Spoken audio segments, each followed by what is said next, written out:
Shalom, Verressa seus lindos aqui do canal Teologando.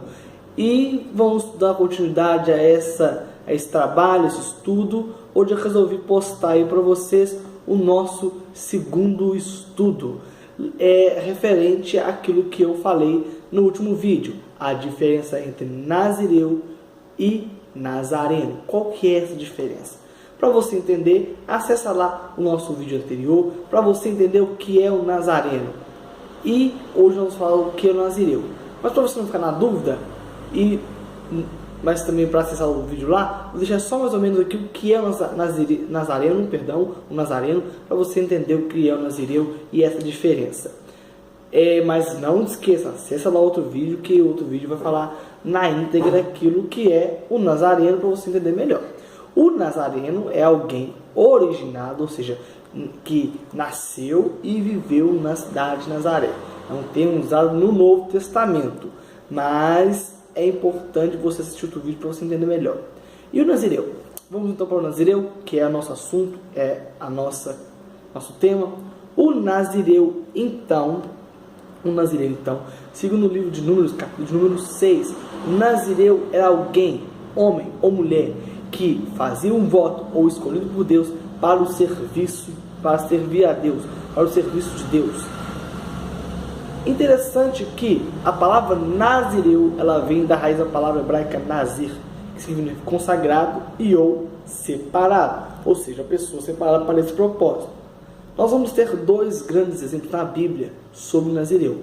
Antes de eu falar um pouco sobre esses exemplos, vamos entender por quê. Por que era necessário o Nazireu?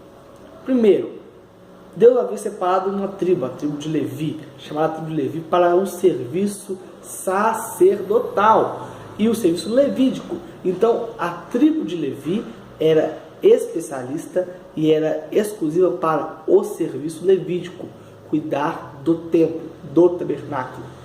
Porém, com o passar dos anos, o povo cresceu, tomou a terra, se expandiu, agora estava na terra de Canaã, tomou a terra de herança que Deus havia prometido, mas haviam-se outros serviços, porque o povo ainda não tinha rei.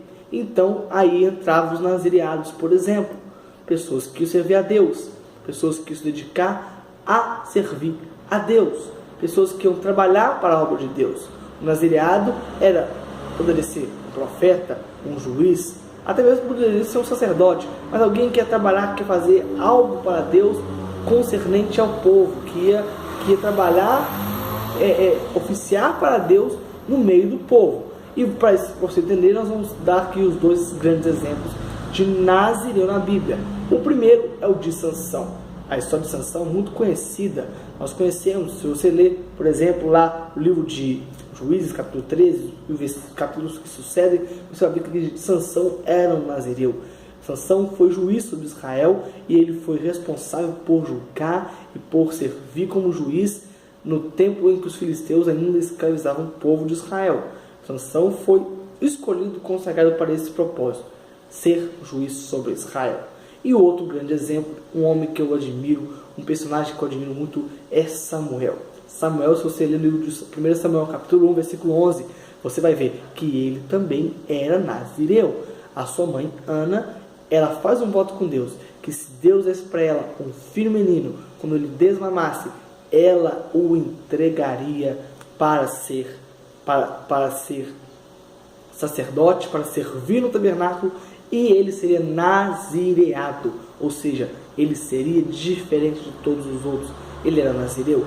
E quais são, então, as exigências, implicações que Deus fazia para uma pessoa ser nazireada? Eu vou destacar aqui 4 implicações, 4 exigências que são as mais conhecidas e as mais importantes.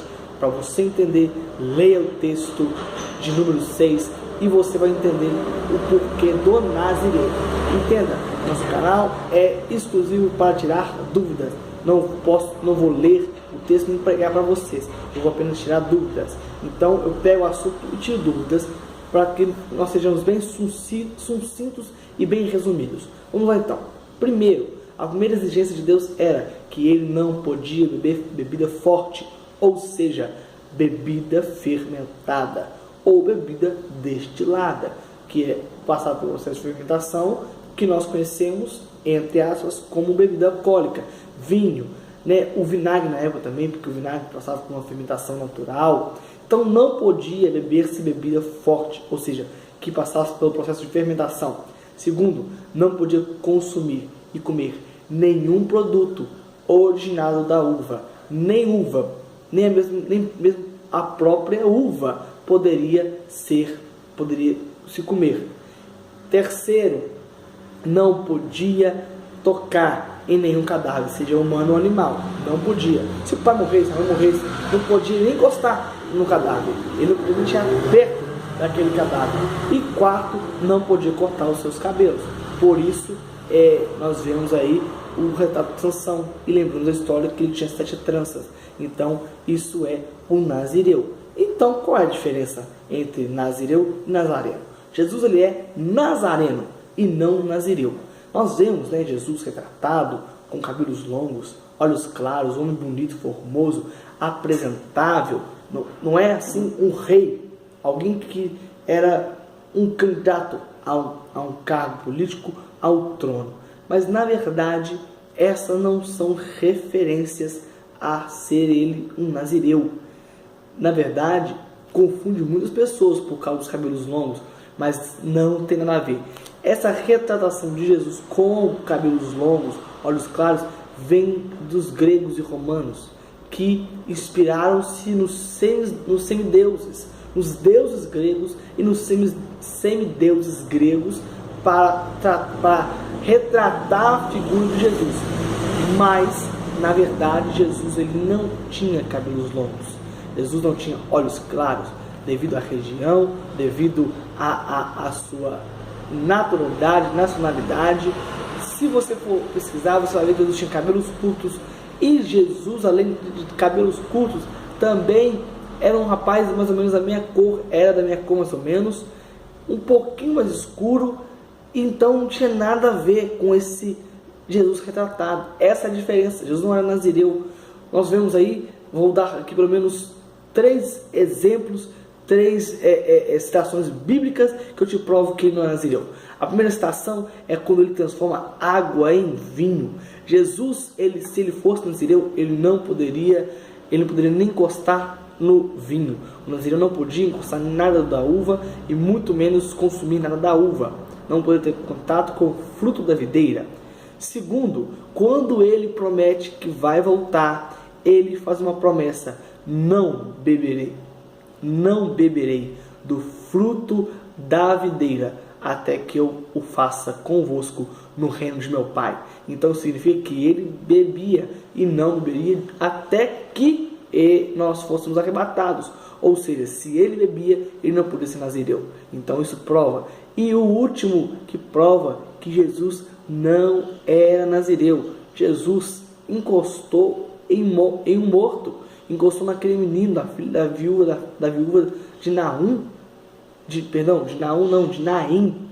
De Naim, ele encostou no menino, ele encostou no esquife. Então, aí nós vemos, Jesus não poderia ser nazireu, mas sim o nazareno, aquele que veio de Nazaré.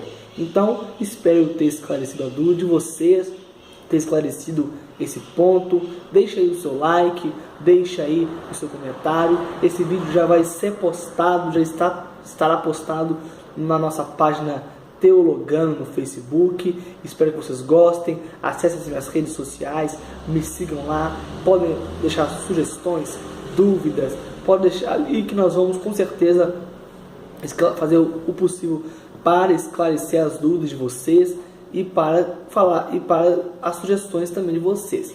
Então, um beijo no coração, muito obrigado por parar para ouvir, por permitir-se ouvir um pouquinho mais do conhecimento da palavra de Deus e que você possa crescer na graça, na estatura e no conhecimento diante de Deus e dos homens. E até o próximo vídeo, se Deus quiser.